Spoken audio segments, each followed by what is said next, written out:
Well, if you would open your Bibles, 1 Chronicles chapter 19. 1 Chronicles chapter 19. This is the Old Testament now, not the New Testament. I didn't say 1 Corinthians. 1 Chronicles chapter 19. 1 Chronicles 19. You don't ever throw away the old just because you get the new. In fact, it is the old that helps us to understand the new. If you ever get some new stuff and you think that it's really new, ask somebody old. And they'll let you know that what comes around goes around, that there is really nothing new under the sun. It might be new to you, but that's why you have to ask somebody old, because they'll help you to understand it. And so it is a truth that the farther back that you look, the farther ahead that you're likely to see. And that's why I treasure wonderful treasures that God has given us in the Old Testament. You never throw away the Old Testament because you have the New Testament. It is the Old Testament that gives light and understanding to the New Testament. And one of the things that we discover is that human nature does not change. So human nature that was human nature in the Old Testament is the same human nature that we're struggling with today. And that's why we can learn things from the Old Testament that speak to us today in a wonderful way. 1 Chronicles chapter 19, verses 1 through 9, and then verse 19, notice the word of the Lord. It happened after this that Nahash, the king of the people of Ammon, died, and his son reigned in his place. And then David said, I will show kindness to Hanun, the son of Nahash, because his father showed kindness to me. And so David sent messengers to comfort him concerning his father. And David's servants came to Hanun in the land of the people of Ammon to comfort him. And the princes of the people of Ammon said to Hanun, do you think that David really honors your father because he has sent comforters to you? Did his servants not come to you to search and to overthrow and to spy out the land? And therefore Hanun took David's servant, shaved them, and cut off their garments in the middle at their buttocks, and sent them away. And then some went and told David about the men, and he sent to meet them, because the men were greatly ashamed. And the king said, wait at Jericho until your beards have grown, and then return. And when the people of Ammon saw that they had made themselves repulsive to David, Hanun, the son of Ammon, Haman and the people of Ammon sent 1,000 talents of silver to hire for themselves chariots and horsemen from Mesopotamia, from Syrian Maacah, and from Zobah. And they hired for themselves 32,000 chariots with the king of Maacah and his people, who came and encamped before Medeba. And the people of Ammon gathered together from their cities and came to battle. Now when David heard of it, he sent Joab and all the army of the mighty men. And then the people of Ammon came out and put themselves in battle array before the gate of the city, and the kings who had come were by themselves in the field. And then verse 19, the last verse in the chapter, when the servants of Hadadezer saw that they were defeated by Israel, they made peace with David and became his servants. So the Syrians were not willing to help the people of Ammon anymore. I want to talk today from the subject, reactions. Reactions. It is interesting here that Hanun, the son of Nahash, he is the king's son.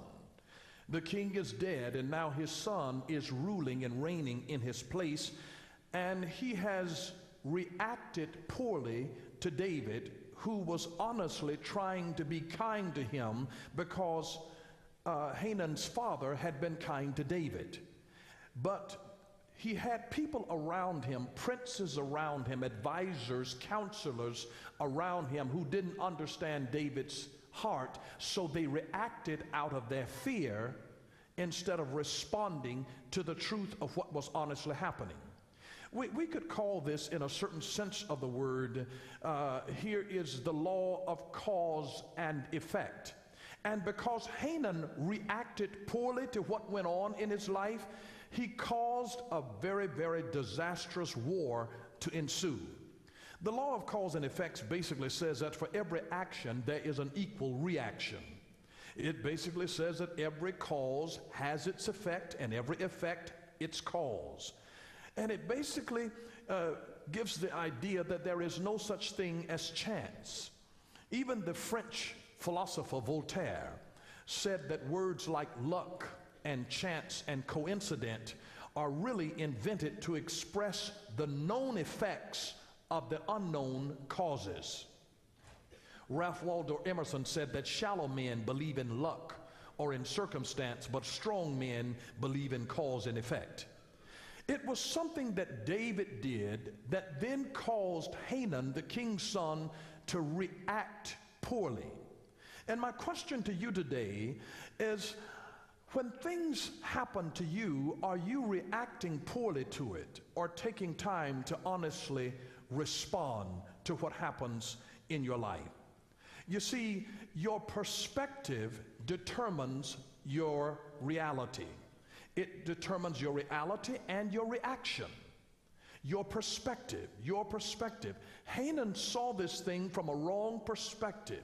He saw this thing based on suspicions that were in his own heart.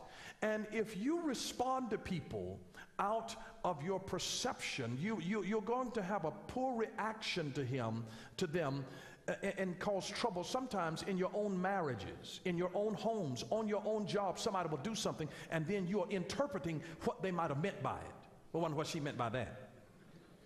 What is she looking at me for like that? I know she don't like me. And we're reacting to things that we may not necessarily know the truth about. A person could have a grimace on their face not because they don't like you, they could be in pain. You could be misunderstanding them. They could have just had a stroke. You don't know what the issue is. And if you make everything about you, it'll cause you to react poorly to things in the world. And this is what Hanan did, and started a war unnecessarily. He started a war unnecessarily because he responded poorly. I want you to take a look at this picture here. Look at this perspective here. Here's one man. He's on the island here. He sees a guy coming in the boat, and he's excited because he sees a boat. And look at the other guy who's in the boat. He sees a guy who's on the island. He's excited because he sees land. It just depends on where you are in life.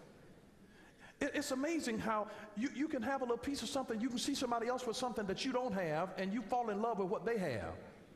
And you don't really know that they're lusting after what you have. They want to trade places. Unto the guy who's on the boat. Now, that's not a real big piece of land, but it is land. He's stranded on the island, and see, he's looking at the man coming in the boat as a means of rescue. And the guy who's in the boat, maybe he's been drifting out at sea a long time. He's just looking, you know, when you've been on the water for a certain time, after a while, you just want to get on some land. You get on a cruise, and you've been on a cruise for about 7 days. You're ready to, to kiss the ground when you do get on solid ground. And so each one, it's just based on, your reaction is based on your perspective. Say perspective. It's based on your perspective. Now, here's the deal. It is hard to respond to truth when you have been reacting to facts. It is very hard to respond to truth when you have been reacting to facts. Have you ever noticed how men and women are just totally different? I mean, a woman will be standing in her closet, and she'll be looking in the closet, and she'll say, I don't have anything to wear. And a brother will be standing in his closet, and he'll say, I don't have anything to wear. And both statements is the same statement, but both of them have two different interpretations. When a woman is standing in her closet saying, I don't have anything to wear, she means I don't have anything new to wear. When a brother says, I don't have anything to wear, he means I don't have anything clean to wear. It's the same statement, but if you don't understand the source out of which it is coming, you will interpret it from your own perspective. Do you understand? Say perspective again. It just depends. You can have two people that get up in the morning. The optimist gets up in the morning, good morning, God. The pessimist gets up in the morning, he says, good God, morning. It's the same morning, and both people are getting up, but both of them have a different perspective of life. Your reaction to life is always based on your perspective. And Hanan, he had a poor perspective, and it caused a bad reaction. Poor perspectives cause bad reactions. Because he perceived David as wanting to come in and spy out the land so that he could overthrow him, that his father was dead, he reacted out of his perception of David, which was wrong. Not all perspectives are correct. You don't see things as they are, you see them as you are. So that's the way that we are. We don't see things the way they are, we see things the way that we are. So if we are conniving, we think that people are trying to pull the wool over our eyes. See, to the pure, all things are pure. But to him that is defiled, it's like, what you trying to do? What you want? What you want from me? Oh, why you trying to be nice to me? Because you might know that when you are nice to people, you're trying to manipulate them out of something. There are some nice people that don't want anything from you. They were just being nice. They were just speaking to you. They weren't trying to holler at you to get your number. But you don't always see things the way that they are. You see things the way that you are. So isn't it interesting that a person who is used to being hurt in life, in relationships, they are more likely to remain in an unhealthy and an unhappy relationship, because that's their perspective. That's their perspective. And so Hanan, the king's son, you know what his name means? His name means enjoying favor. Hanan, the name means enjoying favor, or it means he that rests. You see, his daddy had built the kingdom, and his daddy had died. This boy had never worked a day in his life. So now, you know, he's extremely spoiled, he's insecure, and he's narcissistic. He thinks everything is about him. And so his reaction caused toward David, caused a disastrous, unnecessary war. It was unnecessary because he had a poor perception, what caused him to have a bad reaction. And you have to ask yourself sometimes, am I reacting poorly to somebody who is in my world because I'm perceiving them in a way that may not necessarily be them? Then on the other hand, you can be perceiving a person as a friend who might be an enemy. So you really have to have good perception. And oftentimes you need wise people around you so that you don't just live by the suspicions that you have based on your own narrow perspective. Because oftentimes your perspective is limited to your life experiences, and you might need somebody who's been around the block so that they can help you to have a balanced perspective. Touch your neighbor, say, I know the person who needs that. Now, I want you to notice Hanan's pattern here, his pattern. See, the first thing, here's a pattern that he had here. The first thing is he was distraught. He was distraught because his father had died. He was grieving. How many of you know that when you become emotionally distraught, that your perspective becomes, secondly, distorted, so it leads to distortion?